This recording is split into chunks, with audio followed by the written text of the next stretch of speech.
नमस्कार, स्वागत है आप सबका। आपके साथ मैं हूं मोनिका सिंह राणा। बुलेटिन में सबसे पहले बात करेंगे विधानसभा के मानसून सत्र की। एक बार फिर सदन में पक्ष विपक्ष की टकराहट हो सकती है। सत्र के चौथे दिन भी विपक्ष ने सदन में सरकार की घेराबंदी करने के लिए एक बार फिर से कमर कस ली है। कांग्रेस प्रदेश अध्यक्ष प्रीतम सिंह के मुताबिक आज कार्यस्थगन प्रस्ताव के तहत नियम 310 में राज्य की दिनों दिन बदहाल होती स्वास्थ्य सेवाओं के साथ ही आंदोलनकारियों से जुड़े मुद्दे और विशेष रूप से लोकायुक्त को सूबे में लागू किए जाने के मामले को सदन में उठाया जाएगा। साथ ही उन्होंने प्रश्नकाल के दौरान भी सदन में कांग्रेसी विधायकों द्वारा सरकार पर तीखा प्रहार करने के दावे किए। जो है भ्रष्टाचार को समाप्त करने वाली सरकार, जीरो टॉलरेंस की बात करने वाली सरकार, जिस सरकार ने ये कहा था कि 3 महीने के अंदर हम लोकायुक्त लाने का काम करेंगे, आज जो है 1.5 साल से ऊपर का कार्यकाल हो गया है, लोकायुक्त का कहीं अता पता नहीं है। प्रदेश के अंदर दिनों दिन भ्रष्टाचार बढ़ता जा रहा है और प्रदेश के मुख्यमंत्री जो है एक ही बात कहते हैं कि भ्रष्टाचार पर जीरो टॉलरेंस है। इस विषय को जो है हम सदन के अंदर कार्यस्थगन प्रस्ताव 310 के अंतर्गत लाने का काम करेंगे। और भी बहुत सारे विषय हैं, चाहे स्वास्थ्य से संबंधित हो, चाहे उत्तराखंड आंदोलनकारियों से संबंधित हो या अन्य विषय हो, उनको नियम 58 और नियम 300 के अंतर्गत जो है हम कल सदन में उठाएंगे। और प्रश्न काल में भी जो है निश्चित रूप से कांग्रेस का प्रत्येक साथी सरकार पर प्रहार करने का काम करेगा। हमारे साथ हमारे संवाददाता किशोर रावत लाइव जुड़े हुए हैं। किशोर, बयान के बाद तो यही लग रहा है कि आज भी सदन में सरकार को घेरने के लिए विपक्ष पूरी तैयारी के साथ आने वाली है। बिल्कुल, जिस तरीके से आज चौथा दिन है मानसून सत्र का और इस सत्र में अब से जो पहले 3 दिन हुए उसमें जो शुरू में प्रश्नकाल होता है उस समय कांग्रेस ने लगातार हंगामा किया और लगातार उसने मांग रखी कि कानून व्यवस्था या फिर तमाम और जो मुद्दे हैं उस पर पहले चर्चा की जाए। लेकिन विधानसभा अध्यक्ष ने 310 के नियम के तहत उसको हटाकर उन्होंने नियम 58 के तहत उन्होंने कहा कि चर्चा की जाएगी। आज जिस तरीके से चौथा दिन है उसमें स्वास्थ्य व्यवस्थाएं, क्योंकि लगातार स्वास्थ्य व्यवस्थाएं खराब होने का दावा कांग्रेस कर रही है कि उन्होंने कहा कि प्रदेश में अभी जो हॉस्पिटल है, सरकारी हॉस्पिटल में स्वास्थ्य व्यवस्थाएं ठीक नहीं है। क्योंकि अभी हाल फिलहाल में ही जिस तरीके से देहरादून के महिला चिकित्सालय में एक महिला का जिस तरीके से उन्होंने एक बच्चे को जन्म दिया, लेकिन वो सिर्फ ना कि हॉस्पिटल के अंदर नहीं बल्कि फर्श पर, यानी उनको जो बेड था वो नहीं मिल पाया। और कांग्रेस ने ये आरोप लगाया है कि महिलाएं, जिस तरीके से महिलाओं को सबसे ज़्यादा इस वक्त स्वास्थ्य की ज़रूरत है, उसमें सरकार फेल है। तो कहीं ना कहीं कांग्रेस इस मुद्दे को 310 नियम के तहत उठाने का प्रयास करेगी। लोकायुक्त का मुद्दा है, लोकायुक्त का मुद्दा बड़ा मुद्दा है, क्योंकि लगातार इस बात पर चर्चा की जा रही है कि लोकायुक्त का गठन कब होगा।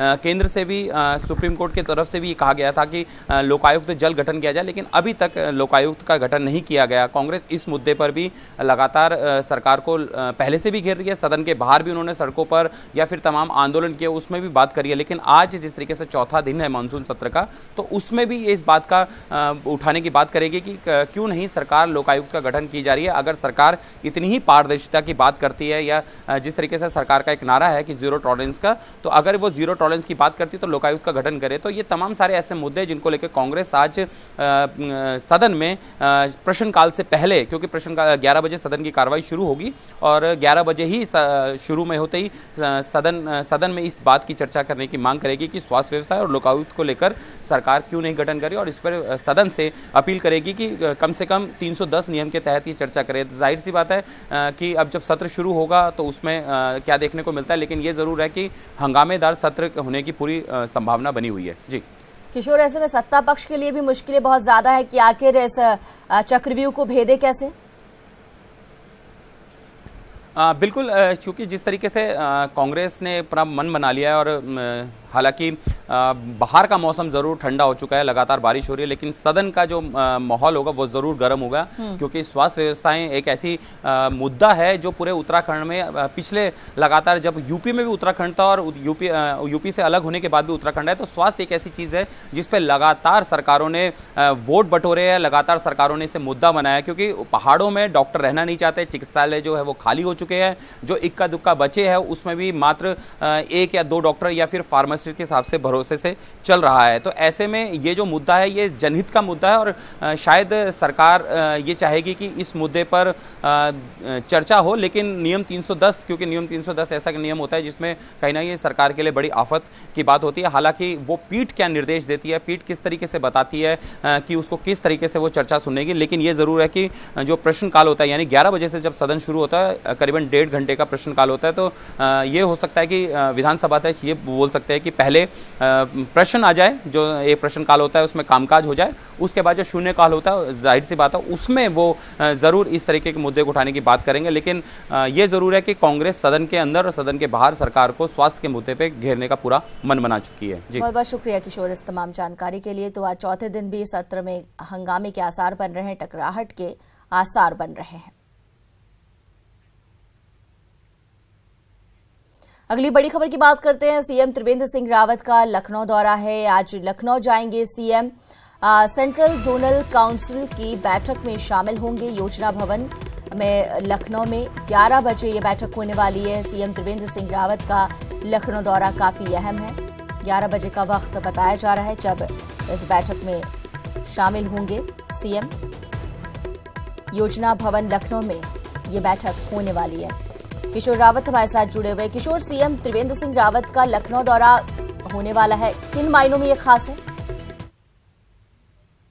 देखिए, सीएम करीबन उन्होंने 11 बजे जो काउंसिल की बैठक होनी है उसमें शामिल होना है और लखनऊ में ये बैठक होनी है। अब ऐसे में जो बैठक पे उम्मीद लगाई जा रही है कि जो उत्तराखंड और उत्तर प्रदेश की परिसंपत्तियां, हालांकि जब से दोनों तरफ से बीजेपी की सरकार है, केंद्र में सरकार रही है, तो ये माना जा रहा था कि अब दोनों में सहमति हो सकती है। तो कई ऐसी चीज़ें जिसमें नहरों की बात करें तो उसमें 2 दर्जन से ज़्यादा नहरें उत्तराखंड को मिली है। उसके बाद जो परिसंपत्तियाँ है उस पर बात हुई है, लेकिन और भी बहुत सारे मुद्दे हैं जिसमें खासकर उत्तराखंड के चीफ मिनिस्टर कम से कम ये जरूर वहां पे बात करेंगे कि जो भी परिसंपत्तियां हैं, अभी हाल फिलहाल में एक सदन में मामला उठा कि जो उत्तराखंड से नहरें हैं उसका जो रख रखाव का स्वामित्व है वो उत्तर प्रदेश के पास है। ऐसे में जब नहर टूटती है तो कम से कम उत्तर प्रदेश सरकार इस बात की अनुमति दे या फिर वो जो नहरें हैं वो उत्तराखंड को दे दे ताकि मरम्मत की जा सके और किसानों को जो नुकसान होता है, जो उनको पानी समय से नहीं मिल पाता है, वो उत्तराखंड सरकार अपने पैसों से मदद कर सके।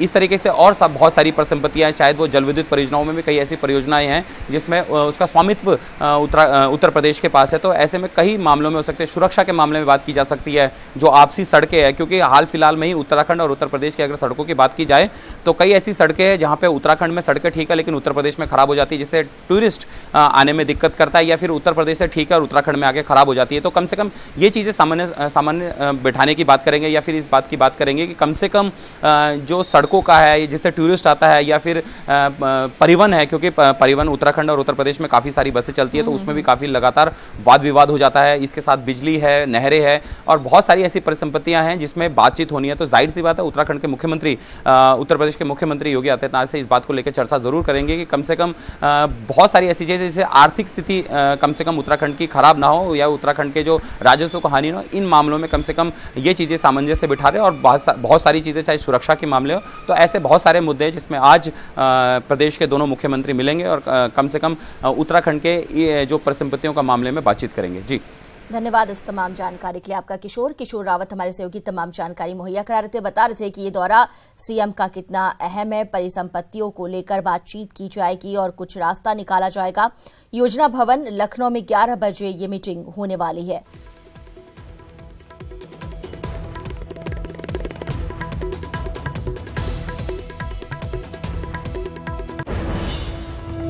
बड़ी खबर की बात करते हैं। देहरादून सुधार गृह से युवती लापता हो गई है। वार्डन ने पुलिस को इसकी सूचना दे दी है। इससे पहले भी युवती सुधार गृह से बाहर जा चुकी है।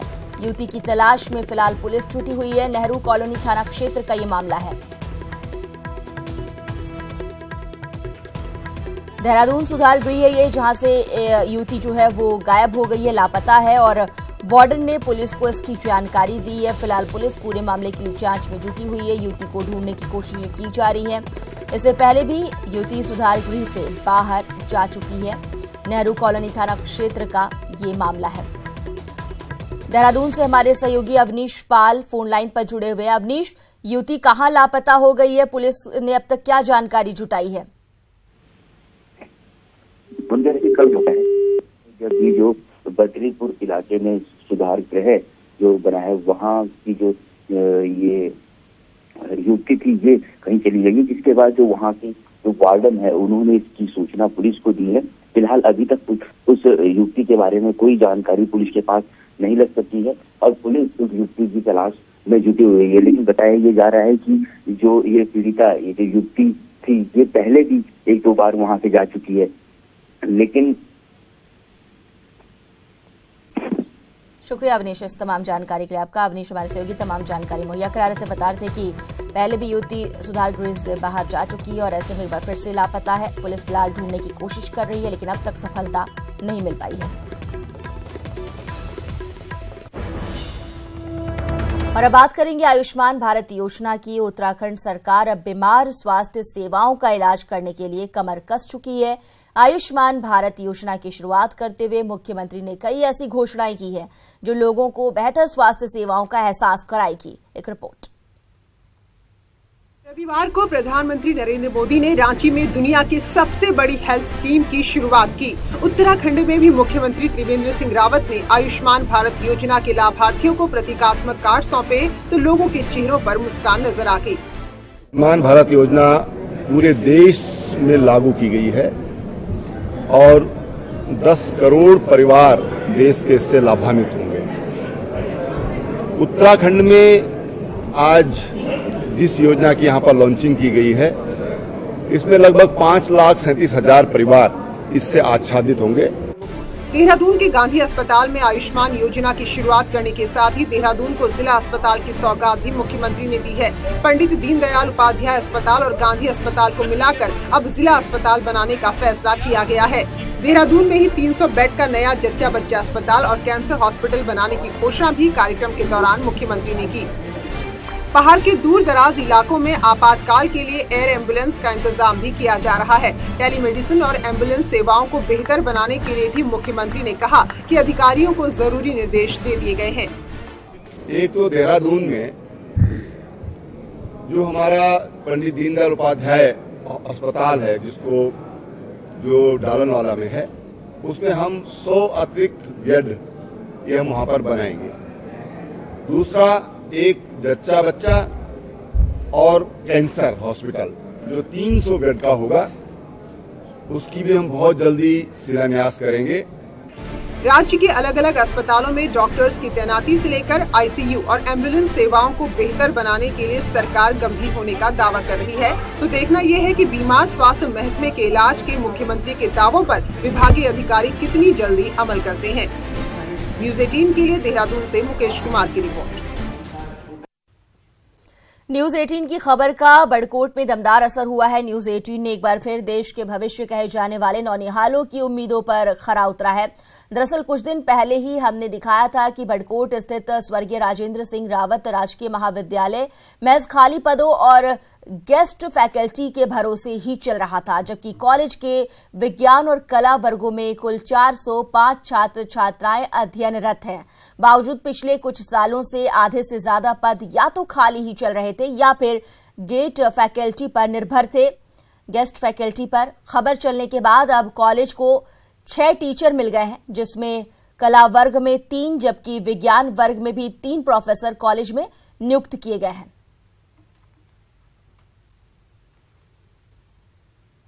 न्यूज 18 का शुक्रिया करता हूं, जिन्होंने हमारे ज्वलंत विषयों पर ध्यान दिया और हमारी समस्याओं को सुना। और जिस हमारे फर्स्ट कार्यकाल में हमारे कई चीज़ों की दिक्कत आ रही थी। पहले तो टीचरों का जो सबसे बड़ी समस्या थी वो न्यूज़ 18 के द्वारा, हमारी प्रेस वार्ता के द्वारा आगे सुनी गई और उस पे हमारे 6 टीचर आ चुके हैं। उत्तराखंड नर्सेज सर्विसेज एसोसिएशन के द्विवार्षिक अधिवेशन में चुनाव को लेकर बवाल हो गया। दूसरे गुट के पदाधिकारियों ने चुनाव को असंवैधानिक बताते हुए अधिवेशन में पहुंच हंगामा कर दिया।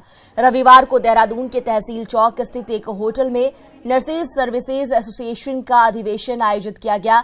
अधिवेशन के बीच में ही दूसरे गुट की कई पदाधिकारी पहुंच गईं। उन्होंने पोस्टर दिखाकर चुनाव का विरोध किया। नर्सेज नेता मीनाक्षी जखमोला ने पहले ही एसोसिएशन के चुनाव करा लिए, जाने का दावा किया। उधर द्विवार्षिक अधिवेशन में 6 पदों के लिए पदाधिकारियों को चुन लिया गया है। कृष्ण रावत अध्यक्ष, सरिता रावत उपाध्यक्ष, केंदा संसार महामंत्री चुनी गई हैं। अनुसार हमने अपना चुनाव कराया जिसमें हमें विजय प्राप्त। नंबर जो है मान्यता प्राप्त संघ का जो रजिस्ट्रेशन मिलता है शासन से, वो मेरे पास है। ओरिजिनल नंबर, सर्टिफिकेट्स, सारे ओरिजिनल डॉक्यूमेंट्स मेरे पास हैं। और इन्होंने जो ये दूसरे संगठन की बात करते हैं, नरसिंह संघ के हैं, लेकिन हम कुछ नहीं कहेंगे। उन्होंने करा है तो वो किन तथ्यों के आधार पे उन्होंने संगठन तैयार किया। रजिस्ट्रेशन तो हमारे पास है और संविधानिक तरीके से, पूरे लोकतांत्रिक तरीके से, पूरे प्रदेश की नर्सेस के समक्ष 25 पिछले महीने 25 तारीख को हमारा चुनाव विधिवत रूप से संपन्न हो चुका है, जिसकी कि मैं निर्वाचित अध्यक्ष हूँ। दिलो जान से सेवा करती हैं। उसके अलावा इनकी आपसी जो मनमुटाव परिवार का मामला है, ये लोग आपस में बैठ कर सुलझा लेंगे। जरूरत पड़ेगी तो फार्मेसी संघ और डॉक्टर संघ से। अगली खबर की बात करते हैं। अक्टूबर महीने में लगने वाले इन्वेस्टर्स समिट की तैयारी जोरों से चल रही है। 2 दिवसीय लगने वाले इन्वेस्टर मेले का उद्घाटन खुद पीएम मोदी करेंगे। उम्मीद है देश ही नहीं विदेश से भी निवेशक इस समिट में आएंगे। सरकार ने इन इन्वेस्टर्स की मेहमान नवाजी में कोई कमी नहीं छोड़ना चाहती है। और क्या कुछ खास किया जाएगा, रिपोर्ट देखिए।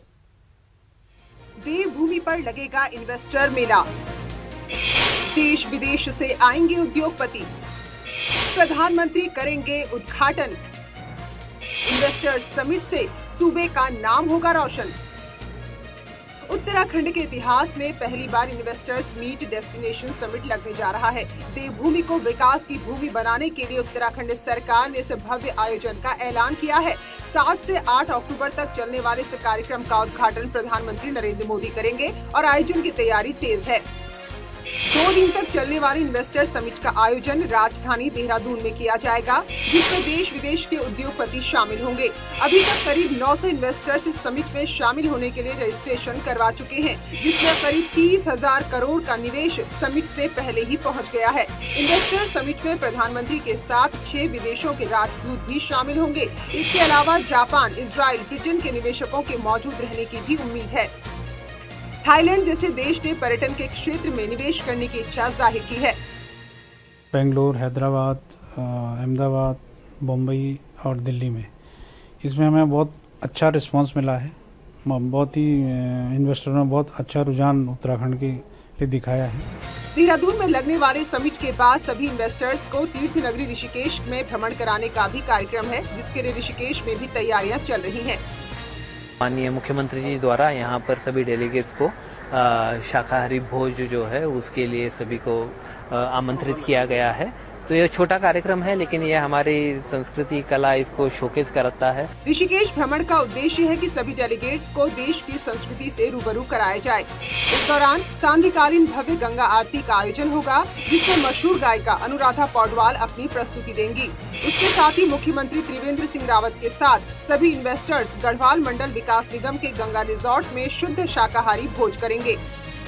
700 से ज्यादा उद्योगपति गंगा आरती में शिरकत करने के लिए ऋषिकेश पहुंचेंगे, जिनको यहाँ पर जो है विशेष तौर पर ऋषिकेश की सुंदरता और गंगा आरती दिखाई जाएगी। वहीं गंगा आरती की सबसे बड़ी खासियत ये रहेगी कि इसमें मशहूर जो संगीत गायिका है अनुराधा पौडवाल, वो जो है उसमें अपनी प्रस्तुतियां देंगे। वहीं गंगा रिजॉर्ट में भी जो भोज है उसकी विशेष तैयारी की गई है। ऐसे में देखना होगा कि ये तैयारियां कब तक पूर्ण हो पाती हैं।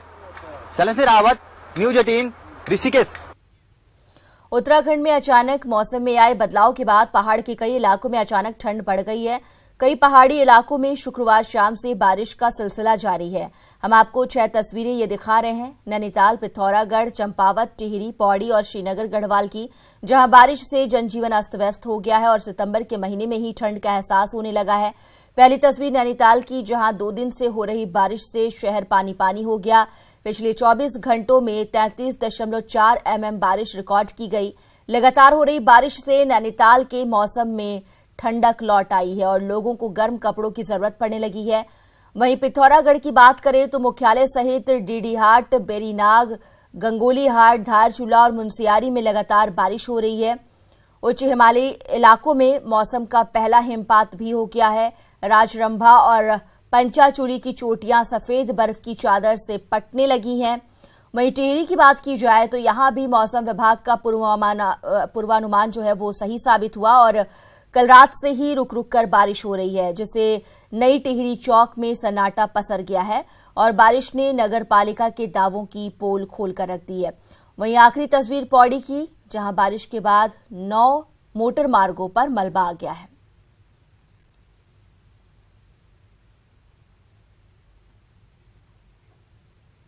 हरिद्वार लक्सर क्षेत्र में इन दिनों मगरमच्छों का गढ़ ये बना हुआ है। यहाँ क्षेत्र में आए दिन जहां तहां मगरमच्छ के रिहायशी इलाकों में आने की घटनाएं लगातार बढ़ गई हैं और ग्रामीणों पर और जानवरों पर मगरमच्छ हमला कर रहे हैं। मगरमच्छों से जहां ग्रामीण खासे परेशान हैं, मगरमच्छ के रिहायशी इलाकों में आने से ग्रामीणों के साथ साथ वन विभाग भी काफी परेशान है।